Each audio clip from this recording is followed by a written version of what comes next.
Greetings, YouTube. So, I find myself pondering the schism between atheists and theists again.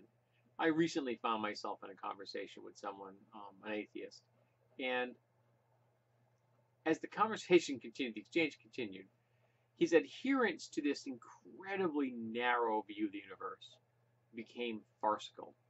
It became a parody of the stereotypical atheist viewpoint. It got to the point where I was laughing out loud every time he was throwing a classic atheist trope at me about me being a theist. And essentially I couldn't continue the exchange. I was just laughing too much. And I told him it didn't end well. Because I would not answer his questions within the very narrow confines of what he wanted. He just dismissed it. And the point I've been trying to make for a long time now is that there is no dichotomy between logos and mythos, between reason and the divine. There isn't.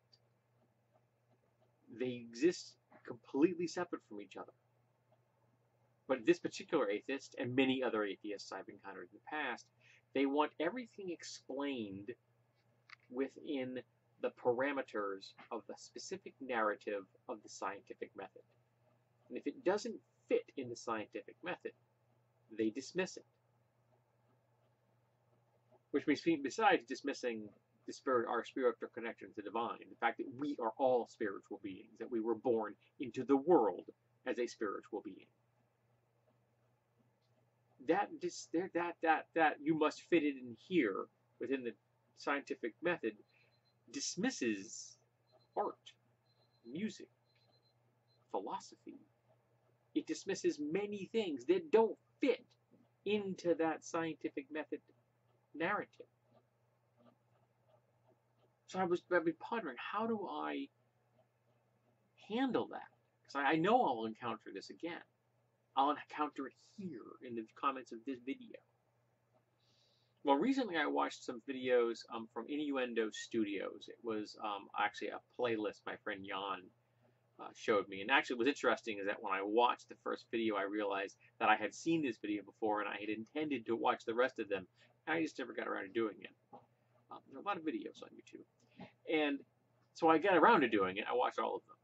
And one of the things that he presented in these series of videos, and it starts out talking about Anita Sarkeesian, and it moves from there about trying to figure out why some people in the anti-feminist, in the anti-democratic or the fascist movements, why they're so angry, and why they're willing to partner themselves with racists and misogynists and bigots.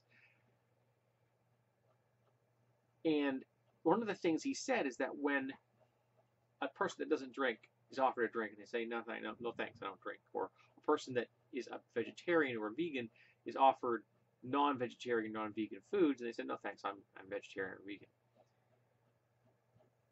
The person that has been turned down because of their offer, they've been offered another person and they've been turned down, they feel that they have received a moral judgment. So that got me thinking that along that same line. And I realized that when I say I am a theist, atheists hear something else completely. They hear, I deny logos. I deny reason and logic. And I've had them throw it at me that you're ignorant, and they've never explained how I'm ignorant. Because they can't. Because if they tried to tell me in what fields of knowledge I am ignorant of, short of sports, I've got most of them covered with a very solid layperson's understanding of the world around me. Science, philosophy, sociology, psychology.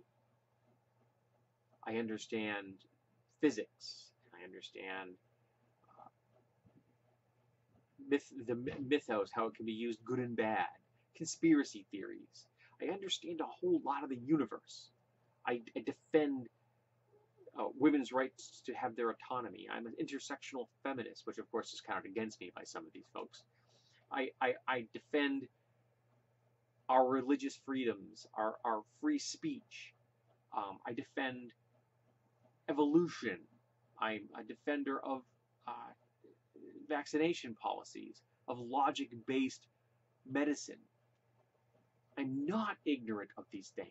I make an effort to not be ignorant of them. I study history all the time. But what I am is a theist.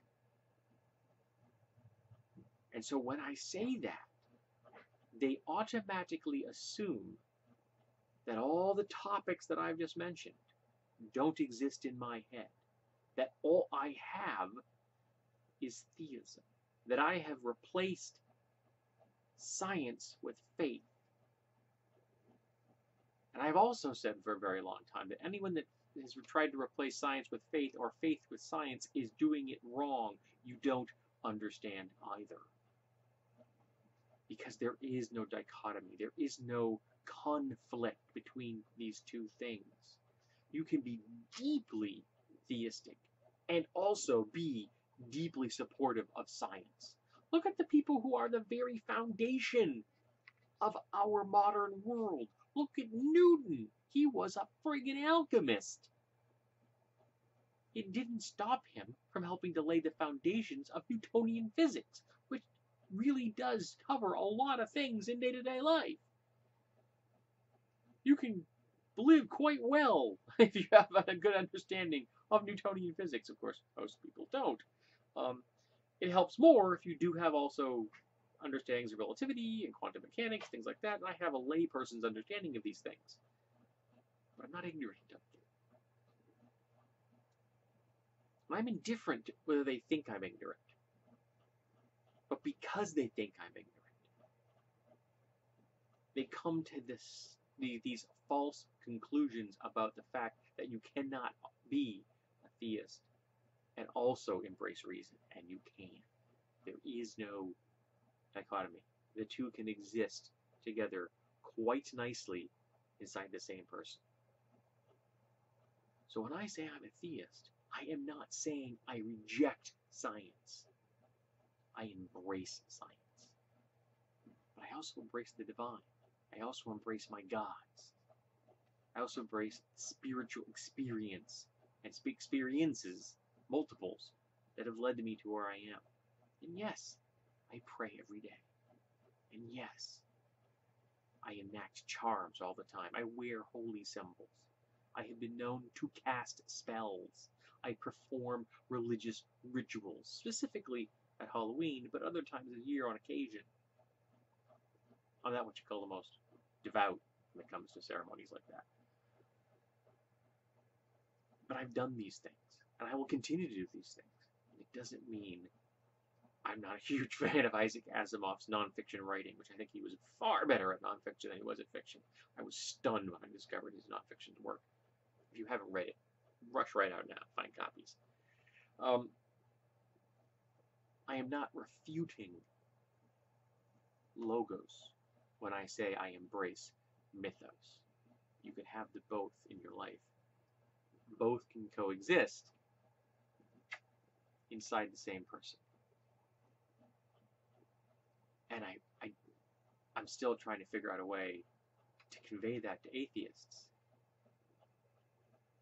I'm also still looking for them to express to me how I am ignorant of something. If the answer is because you're a theist, that isn't the best reasoning.